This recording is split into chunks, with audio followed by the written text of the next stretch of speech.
না আমি কোনো ইন্ট্রো দিই, না আমি কোনো ইন্ট্রো দিতে লাইক করি। কারণ আমি কোনো ইউটিউবার নই। আমার অবসর সময়ে আমি যেগুলো করি, সেগুলোই আমি তোমাদের সামনে তুলে ধরার চেষ্টা করি। তো বরাবরের মতনই আজ রবিবার ছিল, বেরিয়ে পড়েছিলাম ঘোরার জন্য বেলগ্রেড ছেড়ে একটুখানি বেলগ্রেডের বাইরে। তো আমরা ঘুরতে গেছিলাম নভি সাদে। নভি সাদে আমাদের প্রজেক্টের কাজ চলছে। সেই প্রজেক্টের কাজটা দেখার জন্যই সেই প্রজেক্টের কাজটা দেখার জন্যই গেছিলাম। আমি ছিলাম এবং আমার সঙ্গে আমার শেফ ছিলেন। তো সেই বেলগ্রেড থেকে বেরিয়ে নভি সাদ শহরটা কেমন সেটা তোমাদের সামনে আমি তুলে ধরবার চেষ্টা করেছি। নভি সাদ শহরটা আমার কাছে যেটুকু যা মনে হয়েছে এভারেজ ভালো। ও বেলগ্রেড যেমন খুব এক্সপেনসিভ, নভি সাদ অতটা এক্সপেনসিভ নয়।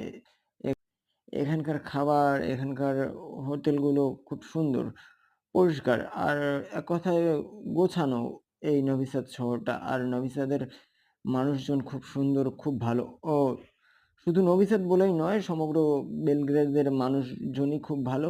২-১ জন মানুষ বাদে, এটা প্রত্যেক দেশেই থাকে। ২-১ জন মানুষ একটুখানি ক্র্যাক প্রকৃতির হয়ে থাকেন। তারা তাদের আন্দাজ মতন কি করবেন, কি করবেন না বুঝে উঠতে পারে না।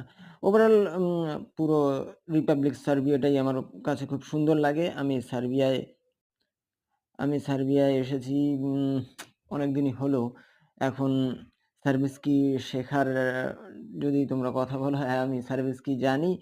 কিন্তু তোমরা সার্বিস্কি বুঝতে পারবে না, সেই কারণে আমি সার্বিস্কিতে কথা বলি না। তো এইখানকার এনভায়রনমেন্ট আর এখানকার ঘরগুলো সব একই রকম।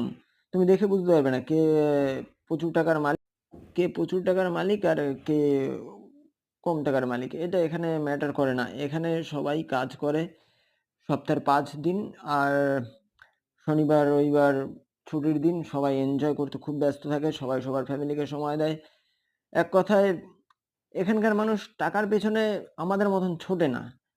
এখানকার মানুষ একটা সীমাবদ্ধতা নিজেকে গুটিয়ে রাখে না। এখানকার মানুষ, হ্যাঁ, কাজ করব না কেন? তার পাশাপাশি ফ্যামিলিকেও সময় দেবো। আমরা যেমন ফ্যামিলিকে সময় দিতে পারি না, কর্মসূত্রে বিদেশে এসে চাকরি করি।